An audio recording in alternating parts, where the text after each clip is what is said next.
असलम लंगेट के इस वक्त कैंडिडेट और सुर्खियों में इस वक्त सुर्खियां बटोर रहे हैं। कहीं ना कहीं लंगेट एक बहुत ही हॉट सीट मानी जा रही है।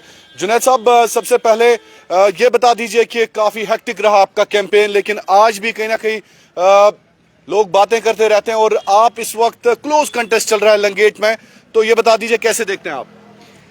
देखिए, फेस्टिवल ऑफ डेमोक्रेसी चल रहा है और जो लोग कल तक ये कह रहे थे कि जमहूरियत का जनाजा निकल रहा है, आज यहाँ पे हर एक वोटर जो अपना वोट कास्ट कर रहा है, ये उनके चेहरे पे एक तमाचा है।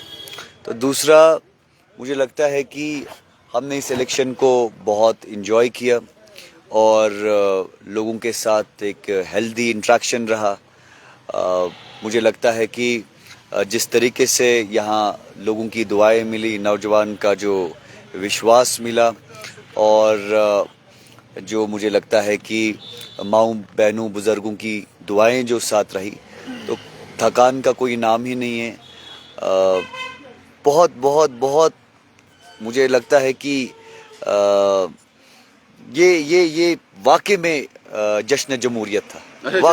बिल्कुल वाकई में जश्न जमहूरियत था। बहुत अच्छा लगा और लोगों का जो जोश खरोश देखा, लोगों का जो प्यार मिला, तो इससे बढ़कर क्या होना चाहिए।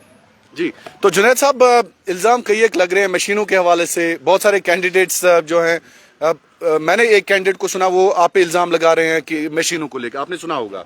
मुझे कुछ इल्मियत नहीं है। जी, मुझे कुछ मालूम नहीं। मैं तो अभी अपना मागाम बेल्ट में था। आप मुतमईन है इलेक्शन कमीशन के? जो 100% जो भी इलेक्शन कमीशन करेगा, फ्री एंड फेयर इलेक्शन चल रहा है, तो जो भी इलेक्शन, अगर कोई इल्जाम लगा रहा है तो उससे आप क्या कहेंगे? वो इलेक्शन कमीशन जवाब देना, मैं उसको क्यों जवाब दूंगा?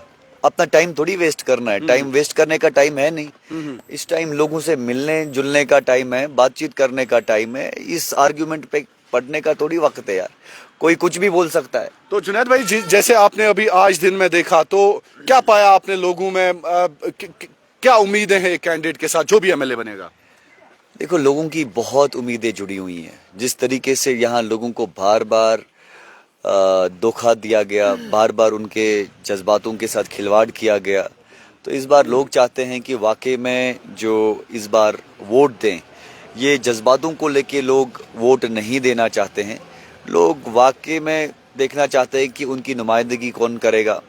उनके सिरों पे जो तशद्दुद की लाठी हैं और सियासी तशद्दुद की लाठी है, वो उतर जाए कहीं तरीके से। अनएम्प्लॉयमेंट के इश्यूज़ हैं, रोज़मर्रा की जो ज़िंदगी से वाबस्ता चीज़ें हैं, उनको लेके इश्यूज़ हैं।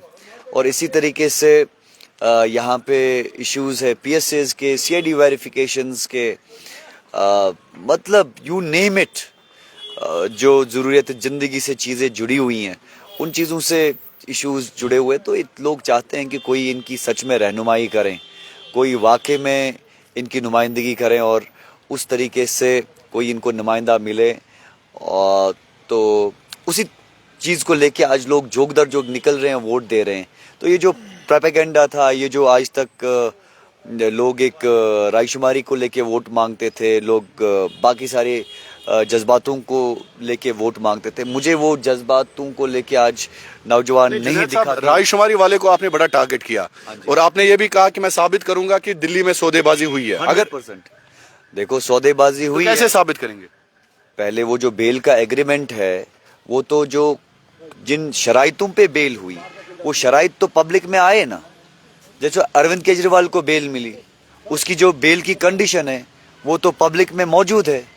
और जिन कंडीशंस पे इंजीनियर रशीद को बेल मिली, वो कंडीशंस भी पब्लिक के सामने जो है लाने की जरूरत है।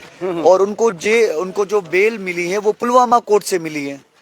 तो अगर दिल्ली में वो बंद थे तो पुलवामा कोर्ट से उसको कहाँ बेल मिली? पुलवामा कोर्ट से मतलब पुलवामा कोर्ट ने बेल दी है? ऑफ कोर्स, आप पता करें। ये पुलवामा, हमने तो सुना दिल्ली कोर्ट, टाडा कोर्ट। नहीं जनाब, ये बिल्कुल गलत है। आप चेक करें, जो उनकी अभी बेल के जो डॉक्यूमेंट है वो पुलवामा कोर्ट से, न कि वो दिल्ली से हैं। वो रशीद साहब इन चीज़ों का जवाब दें। रशीद साहब को बड़ी सारी चीज़ों का जवाब देना है। पहले उसको जवाब देना चाहिए कि आज तक खानदानी राज को लेके लोगों को बेवकूफ़ बना रहे थे, आज उसका भाई लड़ रहा है।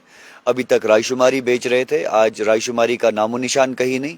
इनको बेवकूफ़ बना के अभी 5 लाख वोट हासिल किया और दिल्ली में बेच डाला। तो काफ़ी सारी इश्यूज है जिनको जवाब देने की ज़रूरत है उसको। और इससे पहले भी हमारे वोट के साथ सौदा किया। 3 की 2.5 करोड़ में उसने वोट हमारा गुलाम नबी आज़ाद साहब को भेजा, उसके डीडीसी ने यहाँ का वोट भेजा। और इसी तरीके से इसने पिछले इलेक्शन में फेक चेक्स दी थी, वो अभी तक कैश नहीं हुई हैं। इसने कहा था मैं नयाबत दूंगा यहाँ हरिल बेल्ट में, या नयाबत और जम्मू कश्मीर बैंक दूंगा, आज तक वो मिला नहीं। उन बेचारों ने 2 दिन ढोल बजाए कि हमें ये मिलेगा। जब इलेक्शन जीता तो कहा कि अब मेरे पास कुछ नहीं है, गवर्नमेंट ने माना नहीं। तो ये ड्रामेबाजी है, ये जो हरबें इसने हमेशा किए लोगों को बेवकूफ़ बनाने। मुझे लगता है ही स्टैंड्स एक्सपोज्ड, लोगों को समझ आ चुका है कि मतलब इनको क्या करना चाहिए और कौन सही है कौन गलत है। और वोट के बावजूद आज की जो लड़ाई है ये सही और गलत की लड़ाई है, ये हक और बातिल की लड़ाई है। इंशाअल्लाह ताला मुझे उम्मीद है हक की जीत होगी और जो है सच्चाई की जीत होगी। और इसमें जो आज तक लोगों को झूठ बोलते रहे उनका इंशाअल्लाह ताला 8 तारीख को आप देखें लोग उनको किस तरीके से आईना दिखाएंगे। टाउन में पोलिंग का बड़ा चर्चा है, तो ये बता दीजिए, हम you understand it between the lines, तो ये चर्चा आज क्यों है टाउन में? मैं वही कह रहा हूँ, टाउन की बात नहीं है, हर जगह की बात है। हर जगह लोग ये समझ रहे हैं कि इनको बेसिकली अपने वोट का जो हक है, इनको इस हक का हासिल चाहिए। और जो हक इनके इस हक का हासिल आज तक मिला नहीं, तो जो वोटर है वो बेदार हो चुका है। उसको मालूम है कि मैं वोट डाल के भी अभी तक ऐसा था, वोट ना डाल के भी ऐसा था। मगर मैंने इनके साथ प्रॉमिस किया है कि इस एमएलए शिप को इतना डिसेंट्रलाइज करेंगे, यहाँ हर वोटर को ये लगना चाहिए कि मैं एमएलए हूँ। उससे इनकी इज्जत बहाल होगी। ये जब वोटर कहीं दफ्तर में जाएगा तो बतौर एमएलए जाएगा, और जब एज एमएलए ये किसी दफ्तर में जाएगा तो बात करेगा, इसके मामले हल हो जाएंगे। किसी और जगह जाएगा तो इसको ये लगेगा कि नहीं, मेरे पीछे एक ताकत है, मेरे पीछे कोई चट्टान बन के खड़ा है। तो इसको वो इज्जत देनी है, इसको एक प्लेटफॉर्म देना है। बाकी ये तो सारे परफॉर्मर्स है, ये परफॉर्म करेंगे।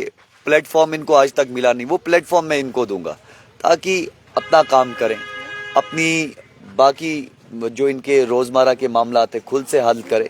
और ये जो पावर है ये एक जगह रिस्ट्रिक्ट ना हो। ये मैं चाहता हूँ ये घर घर पहुँचे। ये किसी की मीरास थोड़ी है, किसी की जागीर थोड़ी है। तो ये इन लोगों की देन होती हैं, और अगर लोगों की देन है ये पावर और लोगों की चेयर, तो ये इन्हीं में बंटनी चाहिए।